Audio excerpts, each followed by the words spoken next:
I think that for Arturia this was one of the most requested plugins by the community. So yeah, they've just released their own tape machine emulation, but this is not any tape machine. It's an emulation of the Stutter J37. That's right, the one that's famous not only because it sounds good, but also because it was used inside Abbey Road Studios. Hey everyone, Editing Alex here. It turns out I made a mistake because I read too fast. This is not emulating exactly the J37 used on Abbey Road Studio, it's actually emulating the one that was used on the Studio Berkeley, which was known as the Abbey Road of French music. Now it's basically the same tape machine, but of course each analog unit will have some differences. Still, this is not going to ruin the review at all, but I figured that I mention it just for accuracy. So let's start testing it out because this emulation needs to be good. Now the interface is beautiful, I mean it looks pretty realistic, but also has some modern touches. Before we continue, Arturia gave me access to this plugin beforehand, but they have no say on the content of this video. This channel is funded by viewers, so if you want to support my content, consider using my affiliate links, becoming a member of the channel, or even a patron. Thank you so much. Let's start by using it on these drums.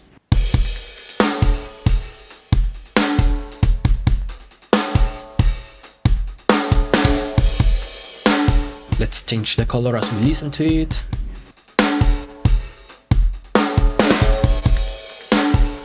Let's keep it subtle for now, but still you can hear the differences. And actually, let's change the speed. Okay, so at 7.5 it sounds more lo-fi. So if you want to use it for mixing, maybe keep it on 15.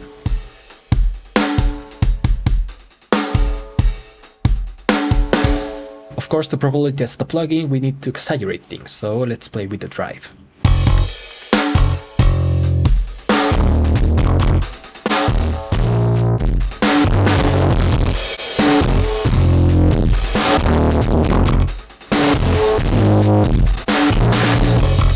Well, initially I like it. It can get very greedy, but if you keep it subtle, it will warm up the sound and add a little bit more of life to it.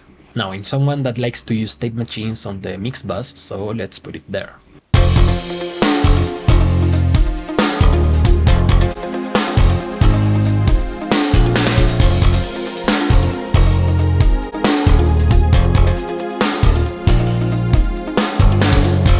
Yeah, I like it. I mean, in the mix bus, it's supposed to be subtle, but still it has some audible changes that are nice. Now we have 4 different color options that go from the most clean one to the more dirtier one. I will talk about the specific tape models in a moment, but first of all, let's try out also this modern button. You see, tape machines have natural low pass and high pass filters, but this modern button will get rid of that.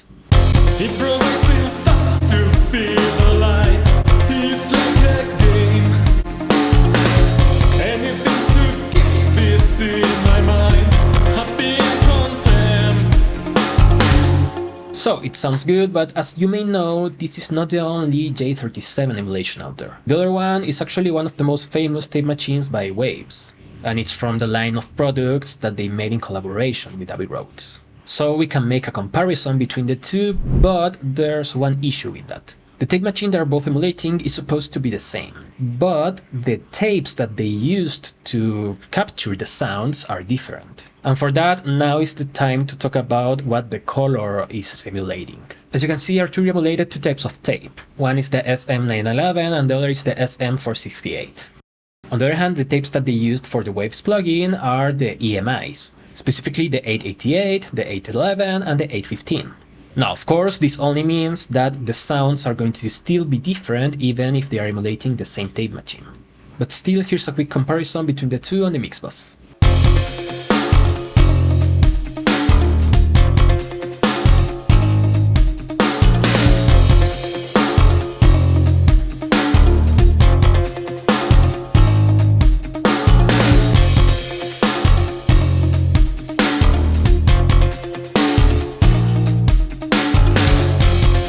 Let me know in the comments which one you like the best. While you're at it, please give a like to the video, that will mean the world for me.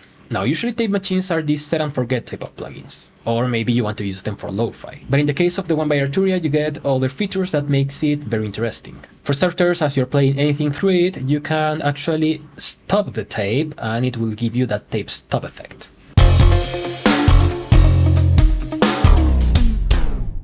When you press this button to start, you have the option to start immediately or to have this fast forward effect. Now, as you would expect, as this is a plugin by Arturia, we also have advanced options. In this case, we have three things. One is an equalizer, which is pretty handy, especially because if you use this on buses, you can always benefit from a smiley face EQ. The calibration gives you the option to add noise and even some wow on flutter to the sound. It provides you fast to feel alive. It's like a game. Of course, you can go harder with it, so you get a more noticeable effect. And lastly, one of my favorite features from this tape machine and also from the one from Waves is that it can also be used as a delay. I haven't investigated why these tape machines have this delay. The only thing I know is that it's a very useful feature for getting that tape delay kind of effect that everyone loves. It provides you fast to feel alive. It's like a game. Anything to keep this in my mind. Happy and content. And speaking of this, here's a small rant. Why on hell did Universal Audio get rid of the delay on the Ampex? It was there when it was a non-native plugin, but now that it's native, it's not there. Why? Okay, rant's over. So now that we covered everything on it, it's time for the Veredict. I like a lot the sound of this one. I love using tape machines for individual tracks or for buses or for the mix bus. They always give you a nice tone to the sound that you're feeding into it. They can be really subtle, sometimes I use them only as a clipper, but you can also go extremer with them, getting unique tones. Now, as you can see, I have a lot of tape machines. For some of them I spent money and others were gave to me for free without any strings attached. The thing is, I also made a comparison with all of these other tape machines, and I gotta say that the J37 is at the top. At this moment, the one that I use the most is the Ampex by Universal Audio, but I'm sure that the one by Arturia is going to be used a lot too, and maybe will become my most used one. So let me know your opinions in the comments. Thank you so much for watching, I will see you next time, and bye bye!